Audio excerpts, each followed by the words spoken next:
प्यारे बच्चों, मैं राहुल सिंह आनंद बाल विद्या मंदिर शिवगंज स्कूल से।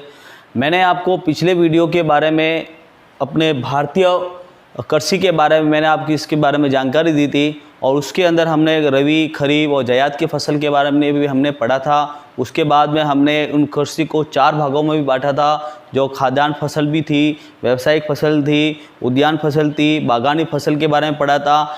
आज हम उसी टॉपिक के आगे हम चलेंगे और हम भारत की प्रमुख खाद्यान्न फसलों के बारे में जानकारी देंगे। तो सबसे पहले हम बात करते हैं गेहूँ जो हमारे भारत में कितने प्रतिशत पर होता है और ये किन किन राज्यों में सबसे ज़्यादा पैदावार होता है, इसके बारे में हम आज बात करेंगे।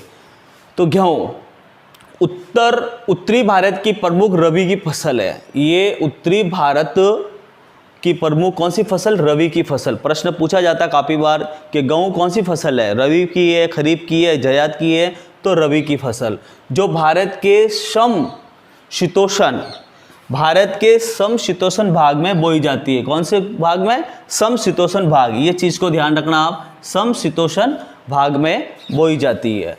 अब हम इसकी रबी की फसल तो हमने बता दिया, ये रबी की फसल, गेहूँ रबी की फसल है और उत्तरी भारत में बोई जाती है, शीतोष्ण भागों में बोई जाती है। अब इसका तापमान, इसकी वर्षा और इसकी मिट्टी। सबसे पहले हम बात करते हैं इसके तापमान की।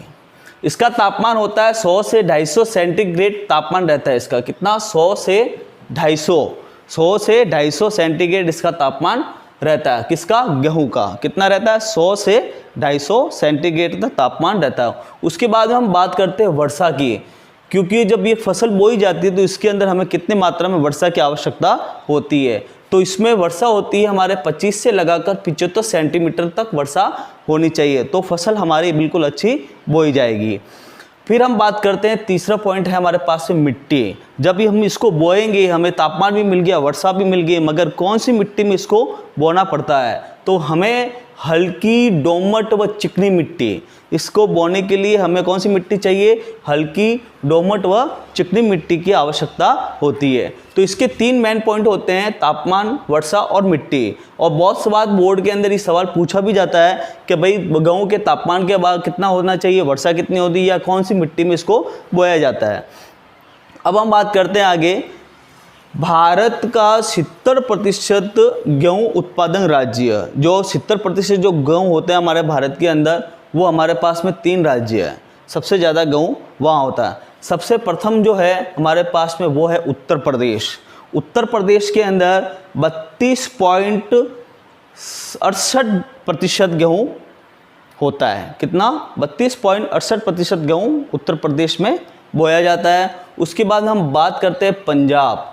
पंजाब में हमें 21% गेहूँ, कितना? 21% गेहूँ हमारे पंजाब में होता है। फिर हम बात करते हैं हरियाणा। हरियाणा के अंदर हमारे 6.17% गेहूँ की उत्पादन क्षमता होती है। तो ये 3 राज्य जो हमारे भारत के अंदर है, 32, 21 और 6, उत्तर प्रदेश, पंजाब और हरियाणा। अब हम बात करते हैं अन्य राज्य की।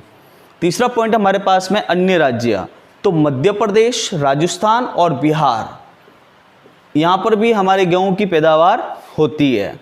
अब हम बात चलते हैं आगे। राजस्थान में गेहूं उत्पादन जिले। अब राजस्थान की बात हम करते हैं कि राजस्थान के अंदर गेहूं उत्पादक जिले कौन कौन से हैं।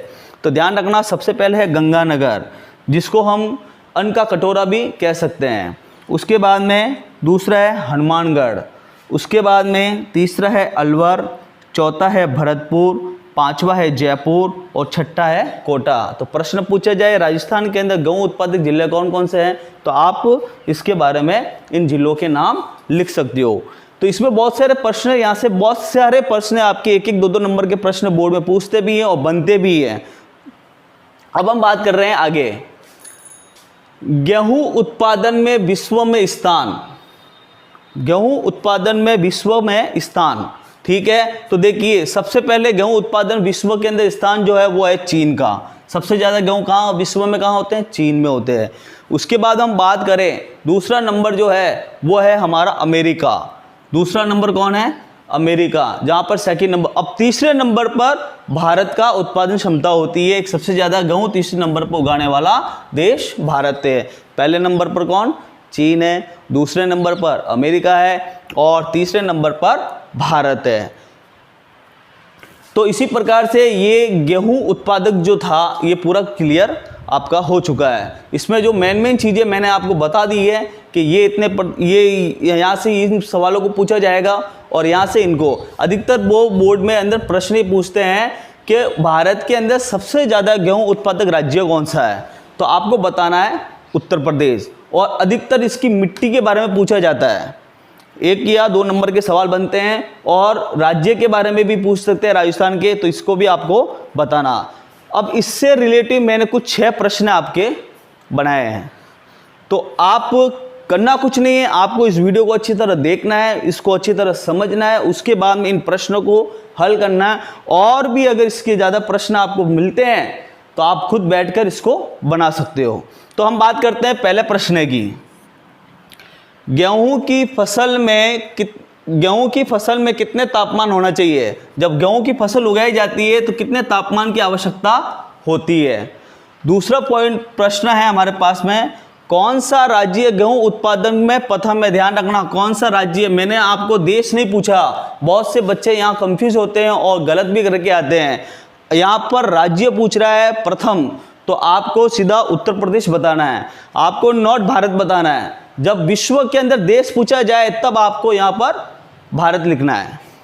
फिर हम बात करते हैं तीसरे नंबर की, राजस्थान में किन किन जिलों में गेहूं होते हैं? उन जिलों के आपको नाम लिखने हैं। फिर बात करते हैं चौथे प्रश्न की, भारत में कितने प्रतिशत गेहूं होता है? ध्यान रखना, भारत में कितने प्रतिशत गेहूं होता है वो प्रतिशत आपको लिखना है।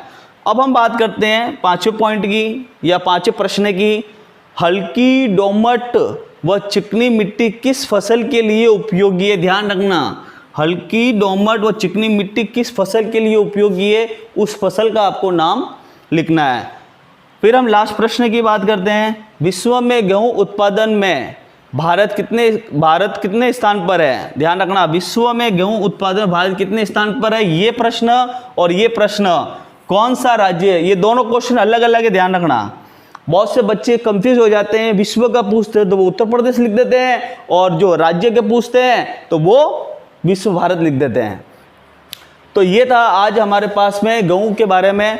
हम नेक्स्ट वीडियो के अंदर बात करेंगे, और भी खाद्यान्न फसलें हैं इसकी, उसके बारे में चर्चा करेंगे। और इस वीडियो को सही ढंग से देखना और इन प्रश्नों को सॉल्व करना। Thanks for watching. जय हिंद, वंदे मातरम।